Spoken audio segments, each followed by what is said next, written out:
Hey guys, welcome to the Motley Croc show. It says that's live now for 34 seconds, but I don't believe that. Maybe they were recording all of our background stuff. I don't know. Huh? It doesn't matter. Anyways, I'm actually leaving today, Sunday, so this is going to be airing while I'm on the road. So I'm going to monitor it from the road. So I'm going to be watching all the comments and so on and so forth from the road because Jimmy Riffle of the Gator Boys, you guys are familiar with him. We're going to be heading up to South Dakota, running up from here to Texas to South Dakota. We got a work trip ahead of us here, so we're going to be on the road. So that's going to be kind of cool. So maybe I can kind of pop in and out on there. I'll be able to respond and see you guys talking about what we're doing here. If you want to ask questions, feel free. I'll be able to see the comments and I'll be able to respond. Also, I'm pre-recording this because I can't do it from the car. We never know, and there's nothing worse than you guys driving along and then having glitch in or glitch out. It's kind of a pain in the ass. So we kind of want to stay away from that. But yeah, there's a lot coming up this month, man. It's Halloween. We've done some great things. We should touch on some stuff, Brittany. We're going to be working in St. Augustine. I know you can't say where we're going. No. We don't want to talk about that. It's a surprise, but we are going there. Yep. And we're going to do some really, it's supposed to be a really heavy paranormal place. I say haunted sometimes.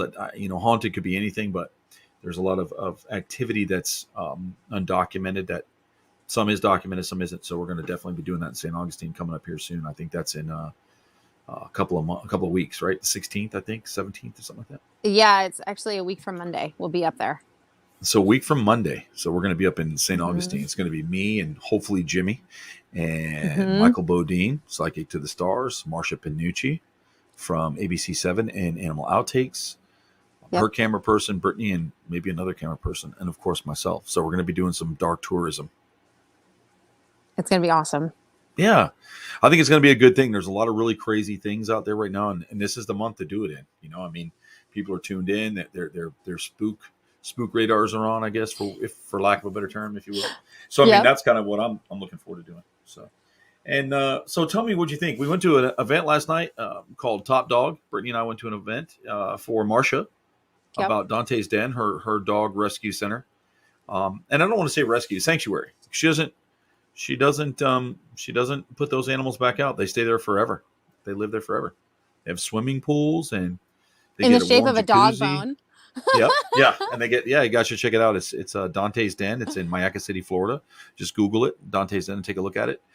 She does a lot of work with dogs. So like if you guys love dogs and anybody want to help her out, they work strictly off of, Marsha's money. She pays for it herself and donations to her company. So she just loves dogs, and I got to tell you, last night's event was really, really cool, and it was great. It was great being there. It really was. I mean, seeing what she was doing and what she does for those animals is pretty profound.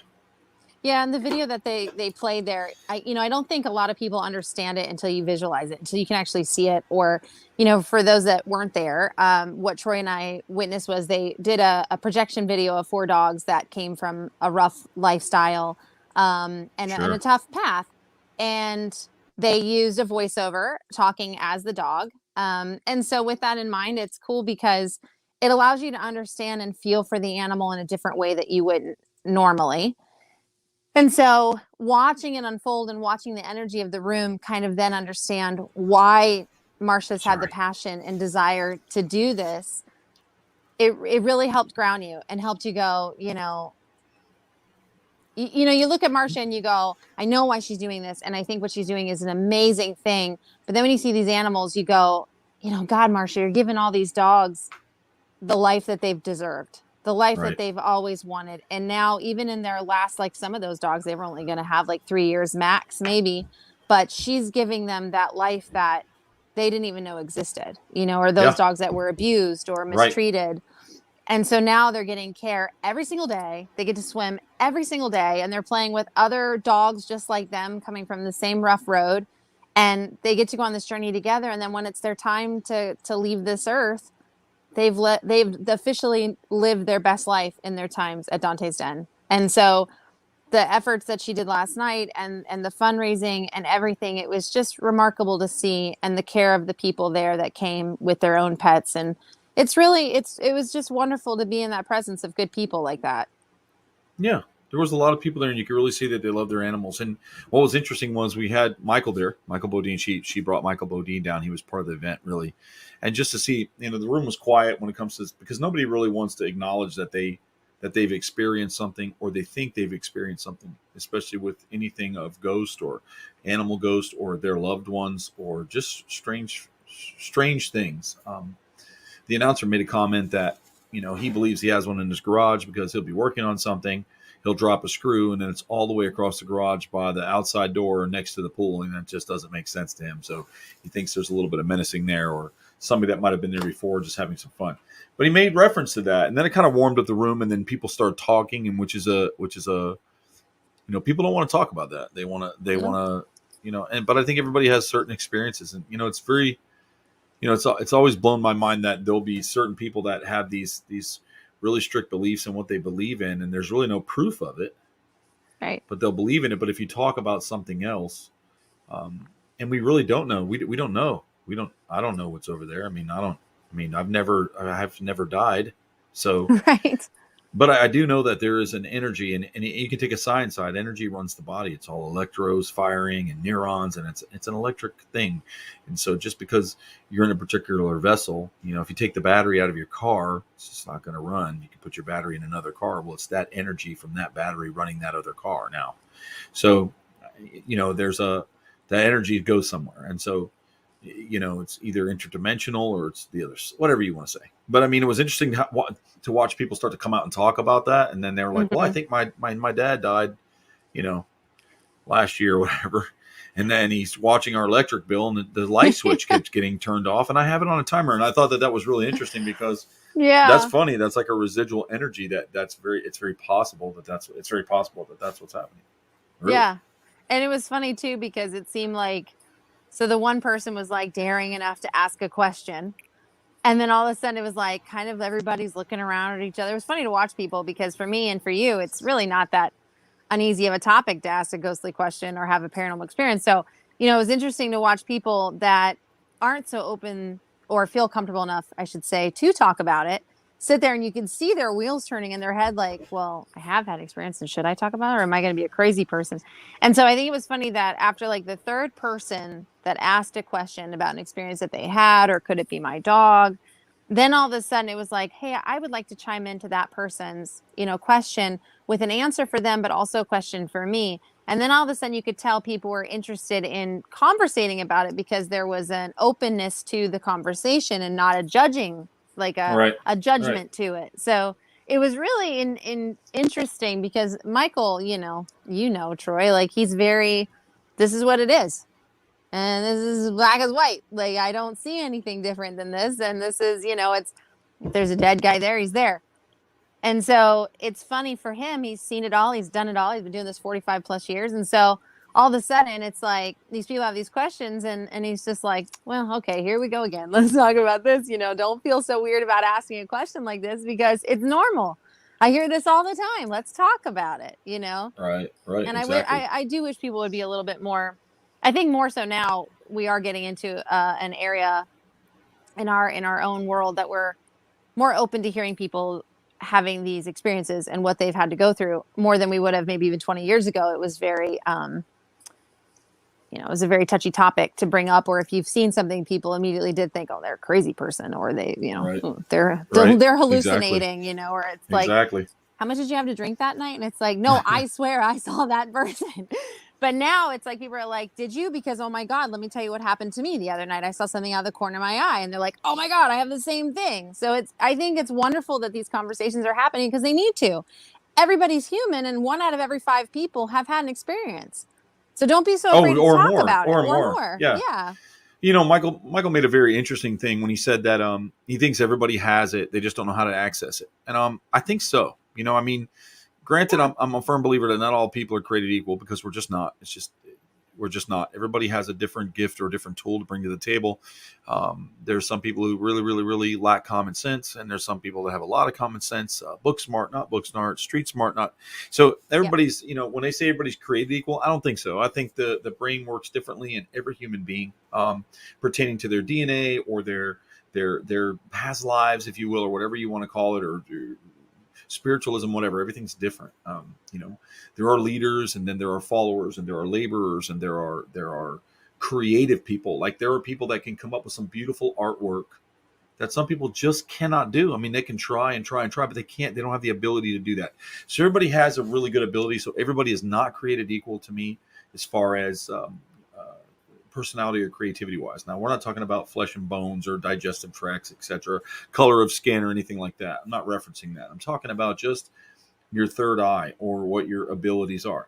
And I think there are a lot of psychics out here that are a bunch of bullshit. I think they're just as fake as the big TV evangelism of the 1980s. And so, you can take a room of 1,000 people and say, somebody in here that has that bad shoulder when they fell off the ladder. Of course, let's do the math. If everybody who has a ladder that has fallen off a ladder, and then split it between 1,000 people. So each one of them are going to think it's them. And then it's like, there's someone with the letter H. I find that to be really stupid. And I have a really good intuition, and I can, believe me, there's a lot of things I do, and it's helped me along the way of my life to make right decisions, because I do have guides and I listen to them. So for me, I do make bad decisions sometimes because I'm not paying attention to what I should pay attention to, and I try to do something for myself, and I probably shouldn't do that. A lot of people relate that, well, that's God or whatever they want, whatever it is in their mind is whatever it is. But I'm saying that everybody does have that. I did agree with that when he said that. I just think that we're so limited on what we want to believe or what we didn't see, and we try to break it down in a logical sense that we forget. Sometimes it's not logical. Sometimes it just happened. Mm-hmm. That happened. You saw it. You're not crazy. That's it. Somebody's reaching out to you, somebody you love, somebody you didn't love, somebody that's menacing, somebody that lives in this area that hasn't gone over, that's being a menacing spirit. Because, like Michael said, they're either scared or they just don't know what to do. But I think most people move on. And I think they can come through, and there's little things that they can energy-wise touch you with. So you see something, you go, wow, I know who that was, or that was cool. It's nice to see that, Right. as a memory. And like I said, some people are like, oh, it's something all, it's coincidence. That's true too. A lot of cases it is. I'm not going to argue anybody. And like Michael said, I don't really care what you believe or don't believe. I know what I see. And I can break it down. Here's a logical thing for you, Brittany. Me and a lot of my colleagues and friends, we work with animals. So I'll just target one animal, for instance, and I'll say crocodiles. When you usually bring up the word crocodile around a normal person, that's just your average everyday, get up, go to the grocery store, let the cat out, come home, sit and watch Jerry Springer. They go, ew, that thing is so scary. It'll kill my dogs and this and that. Yep, it probably would kill your dogs if it had the opportunity, because it needs to eat. So you think about that when you're eating your pork chop dinner, what that pig went through to put that on your plate, number one. Number two, also think about the essence of a crocodile. They're very is their intelligence. To me, the essence of a crocodile is their intelligence. And I've always been drawn to how fast they learn, the way they maneuver, and how they begin to understand their keepers or who's with them. And then you'll get the argument, you leave those majestic things. Well, yep, you should. There's a lot of majestic ones, but we're destroying a lot of stuff too. So the fact that we've been able to bring them in and understand them and work with them, as with any animal, but right now the topic is crocodiles, and work with them to understand their behavior, the mechanics of that animal, what it desires, what it needs. In the ones in captivity that have never been in the wild, that have been born and bred, we're beginning to understand how to preserve them in their natural habitat by understanding their needs. So we could be destroying a small need, and they're telling us by their actions, but we just don't understand because we're ignorant. So there's a lot to learn there. So most people don't even believe that those things are intelligent because they've never been told that. Mm-hmm. People go, well, those little parrots are smart. Those macaws or those doggies. Yep. Well, crocs are way up there too, really way up there. And they're very logical, and they're very interesting. So we learned a lot from that. So I take that back to the paranormal side. There's things that we do know, and some people are scared to talk about, or they just don't know. But it doesn't mean that they can't achieve it or see it. Yeah. Or society will tell you you're crazy. They'll tell you you're crazy. Yeah. But so will people with their own deities. You can take certain religions, like, you don't see ghosts because my God said that they're not here. They're with him. But I don't know that we don't know that. We don't know that, and that book was probably written by psychics. And for those of you that haven't watched it yet, make sure you watch The Midnight Mass and really pay attention to that show on Netflix, how they use the Bible and what it was turned to. And it was Yeah, it really makes you think. I hear a bird. I hear a little bird or something. The macaw. It makes you think, but I think that you got to think about stuff like that. So let's get out of your box a little bit. Look into some cool stuff. There's enough corruption. We can look at all that kind of crap and logics and whatever, but let's just really, change it up. No, I agree. Well, there's a couple of things that you mentioned that I agree with. And the one thing too, like you were talking about crocodiles and alligators and stuff is, like I know when you're taught in school, it's like, oh, they have a very small brain, So what Yep. we know growing up from what we've been taught and told is that they have a small brain, which means they lack a lot of intelligence, which is 100% wrong. Not true. Yep. And like you've shown me and taught me about how they use their entire brain. So if you switch that into us as human beings, we only use 10% of our brain. So imagine if we could use our whole brain like they do. Imagine. What could we do? Could our physical body handle the power that we could control or manifest through our brain? Probably not. I don't know, because nobody has mastered their entire brain. However, Einstein, when he passed away, they removed his brain. It's actually at the Mutter Museum in, I believe, Philadelphia. And it's in a jar because they wanted to do science on it and understand what part of his brain was he using at what point, and what was ticking, what was his brain, why was his brain different than ours? And I don't necessarily think it was different than ours. I think we all had the same brain. I just think that he had a natural, intuitive way of tuning into his brain and opening up more percentages, right? More percentage of areas of his brain that we just don't commonly use on a day-to-day basis, much like Tesla and Da Vinci. There are names you can bring up throughout history that I believe thoroughly use more percentage of their brain. Now, it doesn't make them weird. It makes them intelligent. It doesn't make them different. It makes them one of us, but it also makes them one of us who just was more creative and was using more of their brain, or they looked at life differently, is what I'm trying to say. Right. They perceived the world differently because they saw it differently from what their brain was presenting to them. And I think that moves forward throughout life and today. And then through psychics and in the paranormal, it's one of the biggest pet peeves of mine in the paranormal field. And I know it's probably the same for you in the animal world too. And you can relate in the paranormal field, is when somebody has an experience, right? Our immediate response is that didn't happen, because we immediately close it off. Right. And they've done this to Michael, and Michael made a very point of this the other day when we were all together. He's like, what do you mean? You just did that to me. But it's funny because just because you weren't there and you didn't see it doesn't mean that we should doubt it because it seems so far-fetched, or because it seems so unnatural or not real or realistic. Doesn't mean it's not possible, because the world around us, we truly don't understand it yet. We do not understand our universe yet. We do not understand our galaxies yet, or the planets within our galaxies. We do not understand the moons and the solar systems within our own galaxies yet. We do not understand these things. We are still learning. We are still figuring it out. We are still understanding how time truly works, because time in essence was created by man. So we don't truly understand how time fully and completely works. And so, like, I'm talking about like time, like on a watch, like 12 hours in a day type of thing. So we don't truly understand that. So when somebody comes to me and says, I know this is going to sound crazy, I stop them and I say, it's not crazy. If you had an experience, it is not crazy. It is normal. And I want you to understand that you're normal. There are many people like you that have had these experiences. And I just want to hear what made yours different. Right. And I just don't want people to judge people right away, just because. And I will also preference that there are a lot of fakes and frauds out there that make up stories just to be cool for all of 10 minutes. And I don't like that either, because it hurts the people that truly have these experiences. And then they want to close up because they go, I don't want to be known as that person, because that's not true. And my story is true. Yep. I agree with that. I think you're totally you hit the head on the nail with that one. I think I think you're 100% accurate with that. And people do that. And it's making up shit. Just don't make it up, man. Like, if you don't know, you just don't know. But I think making things up gets people to feel like, and like I said, we're not all created equal. So you have to have bozos that make up bozo things. And then you have even bigger bozos that believe it. And it's sad too, because but the sad part is I had a guy send me a video, and he said he was trying to get me in a lie as a ufologist, to say, oh, wow, that's a, whatever, a type of UFO. And I can't believe you captured this. And he sent it to me, and I said, this is fake right away. I said, this video is fake. You can make this on an app. There's like 5 apps right now that are huge on the App Store that you can make UFOs. Like, you'll get an actual UFO video, And in that video, you can then put any kind of element or background or, oh, it shot a laser out and killed an avalanche or whatever. This is stupid Right. stuff. Sure. And he sent to me, and I kid you not, it was like this sphere, which I believe the footage was an original footage taken from many, many years ago, but I'd have to have that tested to be sure. But So we've lost Brittany for a little bit of time. She's frozen. That's okay. I figured that would happen. Her towers in her area are a little bit rough. So I'll probably bring her back here in just a second.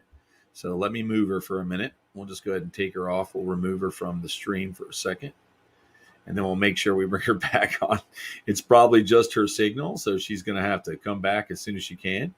So we'll kick her out of the studio for a minute. We'll just kick guests. And then she can come back in again here in a minute. Yeah, it's one of those things where, yeah, that was...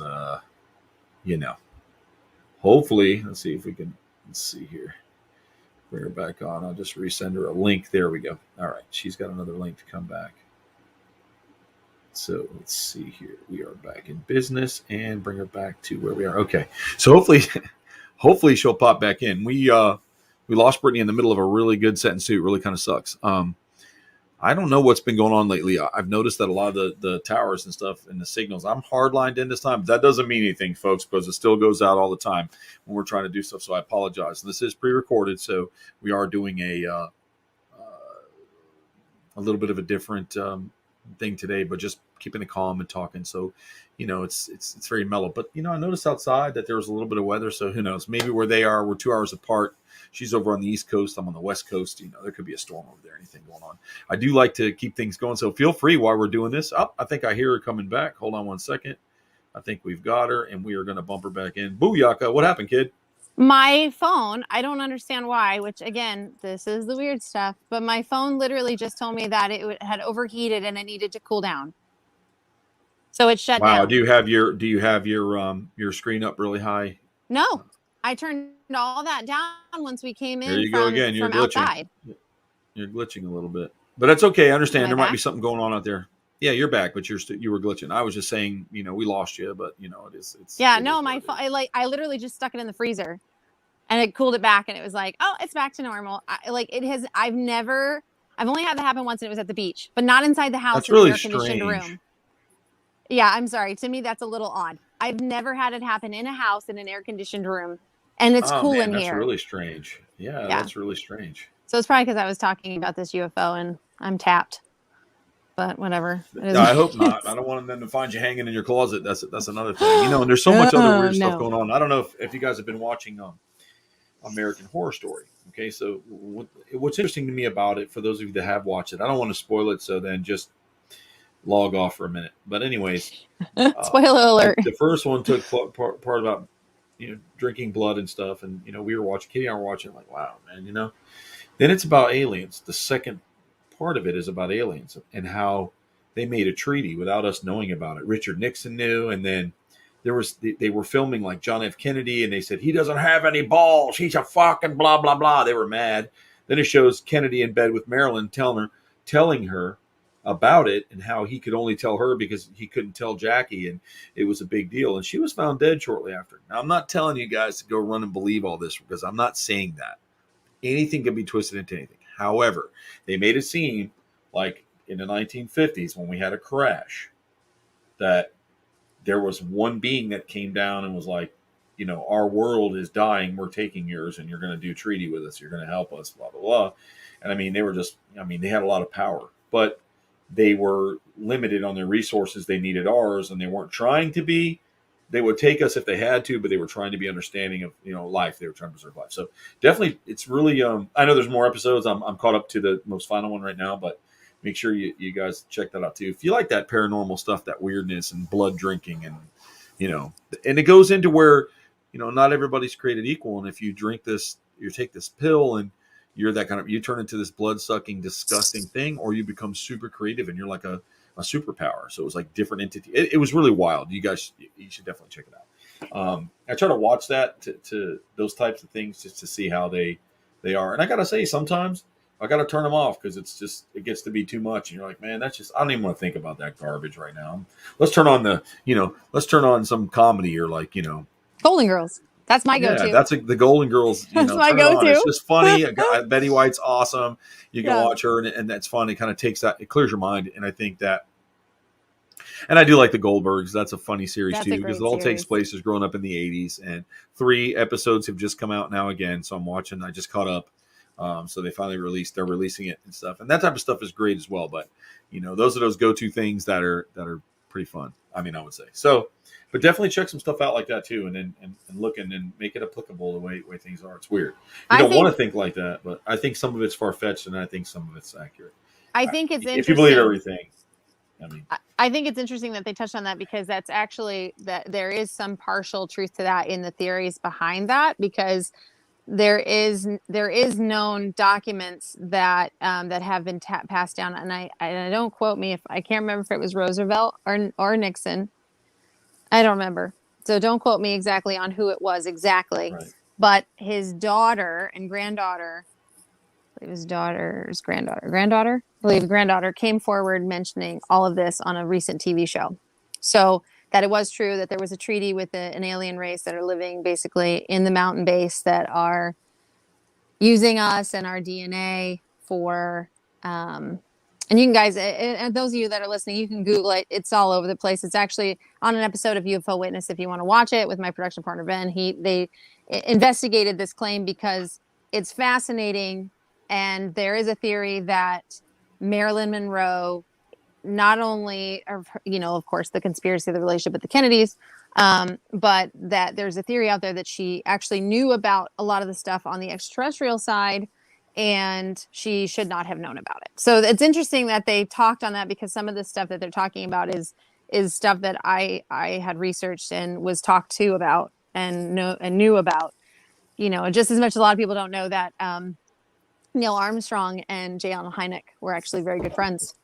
And a lot of people don't know that either, in his own interest into, it's not that he necessarily believed in the extraterrestrial and the idea of aliens living on the moon, but after his experience, he did want to have a talk with Hynek, and then they did become friends, and they did share a lot of information with each other and the science behind of kind of what was going on, and they did establish a friendship through that. And I learned that recently through ufology, and I found that really intriguing, because he had come forth with a lot of information that, of course, later on people said, oh, that's not true. But he, Armstrong, all the way up until passing, said it was. So, you kind of sit there and you go, how are you going to doubt a man that was in outer space on the moon? Like, if he says he saw something, were you there? Were you on the moon? No, That's pretty so. interesting. Yeah. And then some people didn't believe you went. So, I mean, there's Exactly. so many, there's so many theories, and flat earthers and round earthers, and there's so many different things, guys. And you don't want to turn anything off. I mean, there's obviously, I personally myself, not saying that you're wrong, don't believe that the earth is flat. That's okay. But it's okay if you think that. I'm okay with that too. And you know what? And I'm not going to be off to listening to what you have to say. Like, I always have the belief is to change my mind. So if you can tell me something that I can find, derivative to it, and it's going to make it a thing where you're going to convince me, I want to listen. So I'm not going to say nothing at all. So there's a lot of different things out there that you can get involved in. That's pretty cool. And I think that's cool. I really think that's an interesting thing. Well, Hollow Earth is a huge one that's out there right now. I mean, Hollow Earth is now, it's not just right now. Hollow Earth has been around since the 1900s, the theory of Hollow Earth. Right. And I'm not gonna be shy about it. I am starting to believe in the theory that it could actually be true. I know it sounds crazy, but recent and people are gonna be like, oh my God, your sister's a freaking nut job now. Think what you want, I don't care. But there are parts of the Hollow Earth concept that I go, wow. And then, I read in my research a hypothesis that was done in 1912. And there were like 4 or 5 people during that time that went to Hollow Earth and spoke about it, wrote books about it. And then 2 of them went back and never came back. And they said, I'm going back. It's beautiful. I'm not coming back. And one of the gentlemen actually wrote a hypothesis on the Hollow Earth and said that, now, this is in 1912. So this to me was very fascinating. But he said, we can still hear you, but you're frozen. We can still hear you, but you're frozen. Oh, you're getting a really bad signal again. I'm sorry. The Atlanteans knew that their demise was coming, but knew of Hollow Earth through the beings in Hollow Earth. And basically went there. They moved their entire colony and their whole civilization to Hollow Earth. And he spoke about that the aerial phenomenon that we were seeing in the sky were the Atlanteans that had created these vessels to go through our atmosphere. This was in 1912. And he was talking about how Hollow Earth is their home and there are other beings there, such as giants, and that the Hollow Earth actually has its own sun and its own ecosystem. And I found that to be extremely fascinating that this gentleman in 1912, who had interviewed these other people that believed in Hollow Earth and had visited Hollow Earth and were explorers and adventurers and had been there, all of their reports were the same. And this was in a time with no media, no cell phones, no TVs, no 1912. We didn't have that. And these were in different places of our country. And I found that really fascinating. But another, that's the main key point to me was the Atlanteans created the aerial phenomenon that we are seeing. That intrigued me the most, because everybody thinks UFOs and all this stuff and UAPs only came about recently. And here you go back through history, they were seen way, way back in history. I mean, we're talking about Christopher Columbus actually talked about the first USO that he saw underneath his vessel while sailing. And that's really intriguing to me. And if you read his literature, he speaks of this. He speaks of the lights that were glowing underneath his ship. Can you specify what a USO is? A USO, so people understand what you mean. I'm sorry. Yeah, a USO is an unidentified submergible object. So imagine a UFO that can go in and out of water. So it's going to go underwater. What better place to keep a base? I would think. And I truly believe that there's an underwater base. Like, for those of you listening, if you really want to get creeped out one night, it's one of the sounds that I am obsessed with. It's called the upsweep. And I got the amazing privilege to go to the location to do a little bit of research myself. The NOAA still have not been able to prove what that sound is. They have no idea. They have, the bloop, they were like, oh, that's a fart fish or a fish farting. Oh, okay, sure. Okay. But regardless, this is the one sound that they said to this day, they still don't understand. And I want everybody to go listen to it. That's what they said. So I want them to go listen to it, because if you imagine, I want you to listen to it and then imagine what I'm about to tell you. And I'm going to relate it to Star Wars just because everybody will have a visual in their head. So you have the docking bay where the spaceships come in and out of in space. And it made that sound like whoop, whoop, right? So when you go and listen to the upsweep, that's what you're going to hear. But if you listen very closely and you really raise your speakers, you'll hear what sounds like engines. And what was really fascinating to me, so this is off the coast of California in the Pacific. And where it was picked up on radar by the NOAA, it was 3,000 miles away. And you could hear it so clearly. And they pinpointed it somewhere in the very middle of the Atlantic Ocean, or the Pacific Ocean, excuse me. And so for me, listening to it, doing the research on it, I go, well, now my mentor makes sense, because Don has always said to me, I think we're looking in the wrong places. Everybody's looking up when we need to be looking down. I think they're in our ocean. They've been here longer than we know. And we're just starting to see it. That's why we see them every day so frequently, because they're already here. So if they were going to do stuff to us, they would have already done it. So obviously they're not going to take us over. But that doesn't mean that they're not learning from us, right? Or taking things from us to help maybe rebuild their planet that was destroyed at one time and coexist together. So, and I agree with that 100%, that if they're already here, if they were going to do something, they would have already done it, in my opinion. And I think that there's a lot going on in the upper levels that they don't want us to know about and don't like us talking about when we do find out certain things. And because I think now the general public is a lot more open to it and they want answers. They're like, please, God, this stupid report meant nothing. Like, you're telling us that out of 144, you only could document one case that you knew what it was. So you still left us with 143 unidentified cases that you can't pinpoint what it was from the government. So it's like, thanks for that. You basically told us what we already knew. Well, yeah, I figured it was going to be that's another big old, And they're not going to tell you. Nobody wants you into that kind of stuff. Exactly. They're not going to tell you. I was going to base that. You're talking about believing in different things, and people go, "Oh, you're stupid." Like, yeah, man, there's nothing wrong with believing in the Hollow Earth or whatever. Think about if Harry Potter was real. How cool would that be? Oh, it'd be amazing. It'd be so cool. I mean, if you could go to Hogwarts and hang out, and different. And there's a wizard school. I mean, that kind of stuff would be neat. People believe in it. Like they let themselves. It doesn't necessarily have to be a fact. It'd still be a fantasy. It's no different than like, oh man, I love seeing this, or the fantasy of Star Wars, or Harry Yeah. Potter or any of those things. I mean, just have a good time with it. We have enough corruption in the world as it is. It's okay to have a little bit of fun stuff. That's why I do work with animals, and that's another reason that I do get into trying to experience the afterlife or whatever else may be linking around, because it's research to me. It's fun and it's exciting. It's like when you're kayaking, it's let's just go around that corner and see what we can see. Well, let's just hit that corner. It's always what's around the bend, because you want to know what's there. So you take those things and you make them applicable and you go do it. And it's fun to me. And I think that, there's nothing wrong with feeling that way. There's nothing wrong with feeling that way at all. Nope.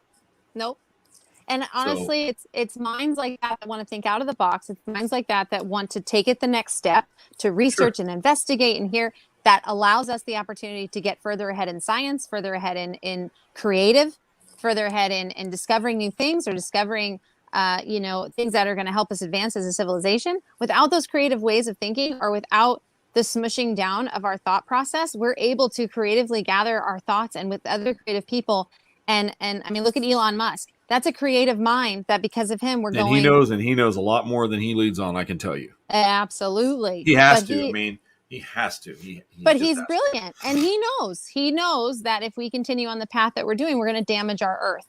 And what does that mean for us as a race of beings? Well, that's going to ruin the entire race of human life. Well, he doesn't want that. So he has a vision and a goal, and he's extremely smart. But he also does know things that we don't know. I'm sure. And wrap your head around that, man. Think about in the vast universe, this planet. Yeah. Even if we were the only ones here, there's some uniqueness to that, because it's just so unique that how it's all turned out, and it's just too great of a maybe we're ancestors of the gods. I mean, I don't know. And so it's interesting, because I can't sit here and say I don't believe in absolutely nothing, and it's done. When you're dead, you're dead. I don't believe that. And I do think that there's a lot more to it than we know. And I know there's people that say we're in like the Matrix, and we're in this computer. We're just computer program. The Matrix. I'm not sure if I feel like I believe that either. I don't know. But once again, I don't know. I'm not going to discredit that. I can be like, okay, well, that's cool. It's not clicking with me. But like I said, we're not all equal. It clicks with you, and that's what you think. But it's okay. I'd still want to look into it. Right. I love. Would I be sad to find out if that we were in a Matrix and I'm just a computer program? Yeah, it would suck. Because I like having consciousness, dude. I agree. I agree. But is my conscious, how old is my conscious? Is my conscience 6,000 years old, and I'm just living in the current moment of it now? Do I even know where I'm at? What level I'm in? I don't. So, yeah, to me, it's all about that exploration and wanting to see something different than what we see all the time: cars and shopping and bargains and deals and fighting and loving. And this, it's okay to see something different. To be like, okay, I'm a little uneasy. But there has been things that I've seen that I'm really uneasy about. I'm like, I can't sleep and I don't feel good. Yeah. I'm not comfortable, and I feel anxiety, or I'll feel fear. And once it gets back in that little gland back there and that fear sets in, man, it's a very tough, it's a very tough thing to get through. So I know sometimes dabbling in certain things that, Yep. You might find out something you don't want to know. Is it really what's worth it? Is it worth it to you? Is it worth really your happiness to know you really are just a figment of an imagination and a master computer? I mean, or do you just want to be happy and hold your kids and your family and your pets and find joy in riding your bike and skateboarding or going to a theme park and just loving life itself? I mean, what's the value? So there are some things I probably won't dabble with because I just don't really want to know, because sometimes ignorance is bliss. And I really believe that. And I really believe that. So, yes, I look into things that some people would find horrifying. I have friends that tell me, I can't believe you dabble in that. That is scary to me, and I don't want anything to do with that. I don't want any monsters or demons in my house or ghosts or none of that kind of stuff. And to me, I'm just at a level where that I've seen a lot of weird things over my life that I haven't been able to logically figure it out. Like, okay, that was that. Oh, yeah. Sometimes it's like, well, I know what that was. That's a reflection off that shimmering piece of aluminum foil there. I get it now. Okay, now I see what you did. Sometimes I find that. It's okay. You're excited. Mine's like, oh, what was that? That was cool. And then, and then people fake things and get people all worked up. But in the same sense, it's okay. I've seen some things. And like I said, I agree with Michael. If you don't believe it, I don't care.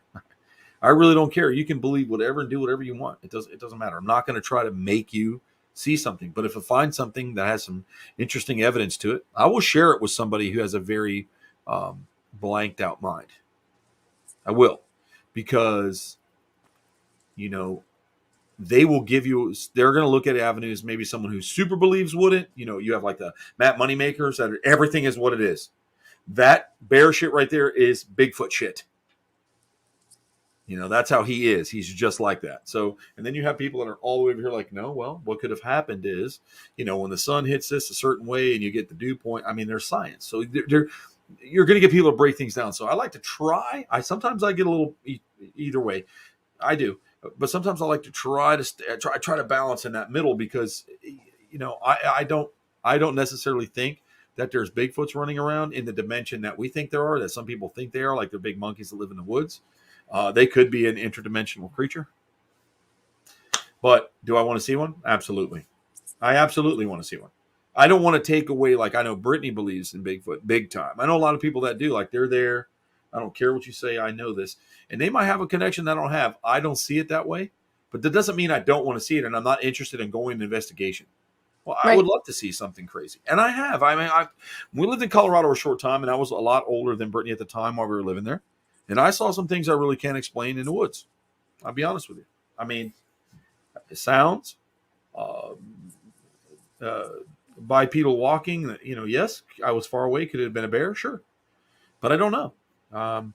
One time I heard what sounded like a human child crying in a cave that was in the middle of the rocks when we were hiking 6-7 miles into the Rockies. Listen to me. I understand that mountain lion babies can sound like that sometimes too. It can be distorted in the way that they cry and cackle. It could be that too.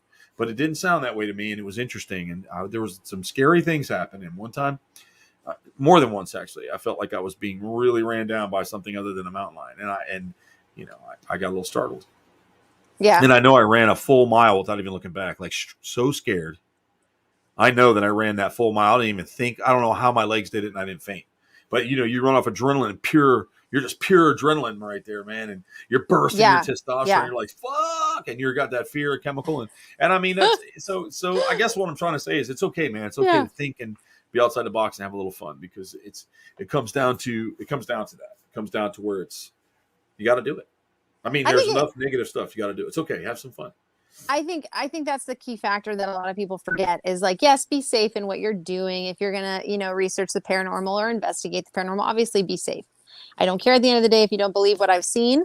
I know what I saw. That's on you. I don't care. I know what I saw, and I'm not going to sleep tonight. When it comes to Bigfoot, it's like, I know in my heart of hearts, I'm obsessed with him. I love him. I know he's out there and he's waiting for me to come find him, and we're going to have a campfire and we're going to talk about life. That's my dream. It's really not going to happen. He's going to eat me, and I'll be being, the meat that he eats over that campfire. But I would love it just because since I was small, I've always had that romantic, love for the fantasy world of things that are different from our own world, like mermaids and leprechauns and fairies and Bigfoot. And, people go, oh my God, she's crazy. But if you just stop in ordinary life, it gets boring. But when you think of these really cool things that you could go and investigate, and then you start seeing the world a little differently in the woods, like, the Wendigo. I mean, think about if you're in the middle of the woods and you came across the Wendigo. That would cause me to die. I would be. Well, you have to explain to people. A lot of people don't know what that is. Okay, so you have to break it down. The Wendigo is basically like an entity of a being that's what they say could be demonic or evil, but it comes from Native American history. And if you see one, it has a skull-like face, and you can look them up. They're very horrifying looking. And there's many different stories online about the Wendigo, but stay in the ones that stay true to the Native American legend of the Wendigo. That's where you're going to learn the real truth about the Wendigos. But everybody that sees them, they freak out because they basically are cannibals. They come, they eat you, you're done. Like, blech, But if you see one and you see the pictures that people have posted online, you see it and you go, if I came across that in the middle of the woods, Bigfoot, I would probably freeze and be like, oh my God, I was right. He's right here in front of me. And I would die because I wouldn't move. But with the Wendigo, I would have pulled what you did. I would have turned around and I probably would have just ran and kept running, probably into a completely different state. Probably. Never slept again. Peed my pants all the way there. Not ashamed to admit that because I would be completely terrified. But there are things in the woods that we don't understand. There's manifestations that have happened over the years. There's, you have the skinwalkers at Skinwalker Ranch, and Skinwalker Ranch has its own amount of, craziness that happens there. And there are just things in this world that we don't quite understand, but it's fascinating to look into. It's fascinating to investigate and fascinating to research. And I've had many encounters in my investigations that I have seen things that I have left and come home at like 2 or 3 in the morning driving by myself. And I have literally been shaking all the way home going, I don't know if I should have seen what I just saw, but I did see it. And when I get home, I'm watching some cartoons and I'm going to go back to my childhood life of The Princess Bride and pretend that what I saw, I didn't see. But it's funny because even in Colorado, you've heard this story several times, but Mom and I were out feeding. Dad was out of town. Okay. And we were feeding the llamas on the right side of the house, where you would come from the gravel onto the back porch. Yep, I remember. And so I was there with Mom. We were feeding. I was on the one side of the fence while she was feeding the llamas in the barn. And those of you that have ever heard a deer scream or cry, it sounds like a dying woman. Okay, but that's not what this was. That's not what this was. We're used to hearing that in the woods. You could tell when a deer was being killed. It sounds like a woman is being killed in the woods. And it's the most horrific hearing. Like it's awful. It was probably an elk, but you go ahead. Maybe to this day I don't know. That's probably what it was. Elk will make you faint when they're if it's dead quiet and the pitch black and an elk screams, you'll faint. I'm sorry. I mean, you're not used to it. Look up the sound. It probably was that. I just know that I was like 8. Yeah, at the time. I was little. Yep. And I remember Mom was on the other side and I had the grain bucket for us and we both heard it. And it sounded like it was maybe 30 yards from us by itself. Excuse me. And I've never heard that before. A lot of people don't even know what a bobcat sounds like, but if you heard a bobcat, that's menacing. And it sounds like demonic chant, like the way that they talk to each other when they're mad. It's hilarious. Like that's scary too. Yeah. But you don't know. Exactly. No, it'll catch you off guard. But this sound echoed and it was so loud and aggressive and it like howled and then it growled. And we looked at each other. It wasn't a bear for those of you that are like, oh, it's probably a bear. No, let me tell you right now. We saw a lot of bears in Colorado. My brother can justify for that. It was not a bear. And I dropped the grain bucket. I booked it up the side of the house and went straight in the glass door into the living room. You left Mom. I did. I feel so bad. And she like slammed herself into the barn. And then like I waited like maybe 10 beats and then I opened it up and I was like, Mom. And I thought, oh my God, I just left Mom she was like bait for whatever that was. And then she's like, you left me out here. And I just dropped the grain. It went all over the floor. But it was horrifying. 8 years old hearing a sound like that. You don't know what the hell that was. Like horrifying. There was a time up on the hill too, man, that there was something making some kind of sound that was nobody had ever heard before at the first house up in the mountains there. And I remember Dad made us all go in the house. He did. He said, all right, everybody I don't want you guys inside. That's a real story. And even, he's a grown man and he's not too mythical. And he heard that and he was like, yeah, I can't explain that. And I wanted the kids in the house. I was worried about that and I wanted the kids in the house. And so, believe me, dude, I totally get what you're putting down on that one. Totally. He talks about that story from time to time. And it was funny because Dad and I were the ones that saw the UFO UAP over by the Orlando airport together. We had just picked up some people from the airport in the clouds. And this thing, I said, Dad, look, like I couldn't believe my eyes. And I'm driving on a ramp, so I couldn't pull over. And I remember telling Ben this, and Ben goes, why didn't you pull over and start filming it? This is great. And I was like, don't yell at me. I don't know. But it was a funny moment, but I couldn't believe what I was seeing. And there was an actual American Airlines flying right in front of it, like about to take off in front of it. And I kid you not, and Dad will validate this. This thing was using the cloud as its camouflage. And it was Tic Tac. It was Tic Tac in shape. I know that sounds crazy, but that is the most common, as everybody knows. The Tic Tac seems to be that Tic Tac. She's saying Tic Tac, not TikTok, folks. Tic Tac as the candy. Like the candy. It's like a little pill. Yep. Yeah. And imagine that, but it's got a metallic color to it in a weird, it's hard to explain because it's not really metallic, but it reflects the sun so bright it almost feels like it burns your eyes, but it also is like a mirror. So it reflects what's around it, so it's easy to blend. It was the coolest thing I'd ever seen. There was no windows, no nothing, no sound. And the airplane was coming in front of it. And I don't know why I didn't tell Dad to film it. We both were in shock, to be quite honest. And I can imagine, which is why I can relate with people that have these witnesses and they go, I wasn't even thinking about filming it at the time. I'm like, I get it now. I totally get it. I've seen three now, excuse me. But this one was during the day. I've never seen it during the day. And it came out from the cloud. It hovered. It was the coolest thing I think I've ever seen. So whoever it was, kudos to you for what you built.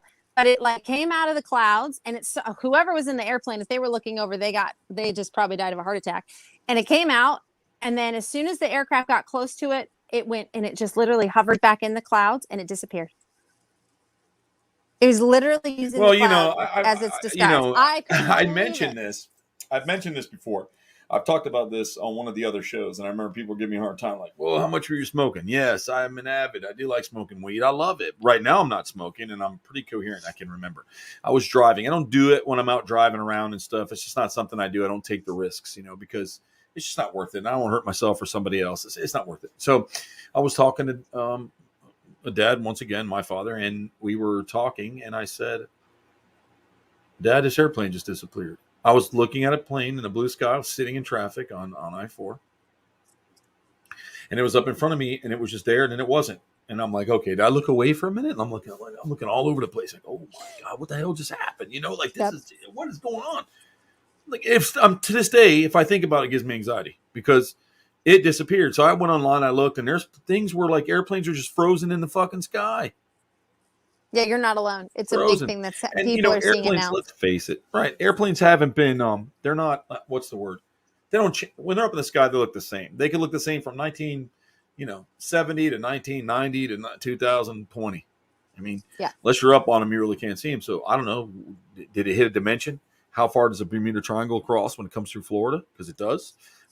Was it going through somewhere and I just saw it blip and disappear? But I saw it moving, and then all of a sudden it was like right here, Brittany, and then as quick as I closed my hand, it was just gone. And I wasn't stoned or anything, and I don't drink, so nobody can say anything like that. You're not. For those of you that smoke a little weed and do some token, damn well, dude, like you can overdo something, but you're sure as hell not going to be driving that fucked up, and you just know that you still remember everything. You're coherent of it. You're in a better place, but I wasn't at all. I was completely driving back. I was like done. So trust me, there's some things, man. That's what I mean. I don't know if it turned right, Brittany, and like no, you tell if it blended turned. And it was gone. I don't know. I don't know. So I was looking at it, just went away, and I'm like, okay, did it lift? Did it just kind of angle real quick? And then the way the sun hit it, it looked so glary I couldn't see it because the blue it blended in. Okay. The reflection, the underbelly sometimes are white. So the reflection of the sun, say it curved, like it was going straight and it just curved quick. And the reflection of the sun, the sky was reflecting blue, and then it blended and my eyesight wasn't good. Yeah, sure. That's a possibility. But still, even with that possibility, it was very odd to me. I'm not going to say like it wasn't. It really, because I don't know. Could have been a wormhole. Could have been interdimensional. Could have just been a reflection where it just looked like it just was in the process of turning when I looked. And it, it's like putting a mirror against something. You can reflect it looks the same, like right. Well, I mean, the color. There's a lot of like in the sky. I mean, there's a lot of phenomenon that take place outside of, and I just mean scientific phenomenon that like there's mirages and things in our atmosphere that happen. That, like the floating ships that people are catching, but it's actually just the mirage of the water. So there's a surface of the point of the water that it's gone. Yep. But you're like, oh my gosh, that freaking boat is, floating. That's new technology. Yep. No, it's just unfortunate that the way the lighting was. Now, however, with the airplanes, people are starting to see this. And for me, it's like, well, if it happens one or two times, then it could have just been the line of sight or lighting. Even third time, it just goes, well, maybe you just caught it when you turned your vehicle. That, there's a lot of debris in our atmosphere that people forget about that almost is like a small haze or a cloud. And so certain vessels will look like they disappeared, but they really didn't. It just, goes through. But when you have right now, the numbers are growing in the hundreds of people all over the US saying, I was looking up and this airplane just vanished. So that to me is interesting. And I researched some more into it because it's not just one person or two people or three people or four people. It's actually becoming a trend on social media. Why are these planes vanishing in the sky? This makes no sense. But you have to go back to NASA when NASA brought this up in 2007 and they wanted to do research on it about the X spots around our atmosphere, which are little mini portals that are opening up. And they wanted to do real research and send robots into these portals to find out where it spits them out. They haven't been able to finalize or do more work in that because of the limited budget that was then given back once NASA reopened. So unfortunately, I haven't been able to go back at this. But it's on the NASA website. You can look it up, and it's called the X points or X spots. And you can research everything that they were doing and everything they wanted to do because they are real. They are wormholes, like little portals opening up. Now, if you align that with some of what these people are seeing, you could ask yourself, are those one of the X spots? Did that plane just go through and now it's appearing somewhere else? These are theories that it may sound crazy in the moment, but if you do the research behind it and the scientific research, you go, well, crap. We know these portals are popping up. NASA pinpointed it within our own atmosphere. So could that be happening with these planes? Well, yeah. If you call the tower and say, I saw this plane disappear, they're not going to tell you to disappear because they don't want to scare the general public. But it could happen. You just wouldn't know about that flight anymore. That's so true. That is so true. Well, guys, it's a weird world. On that note, we are wrapping up the hour on the Croc Show. It was kind of fun, and I'm sure some of it was slow to you, and some of you guys haven't watched the whole thing, and that's cool. Catch it up later. It is uploaded on YouTube. It'll be up on YouTube afterwards. You can zip through to find certain points you want to talk about or certain time limits of what you want to hear. But thanks for joining us. It was really fun.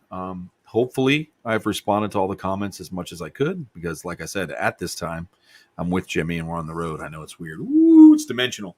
But I appreciate you guys being here, trying to respond and see what's going on with it. So thanks again. Brittany, thanks for coming out and doing that. Yep. And I really appreciate you being here. Always do.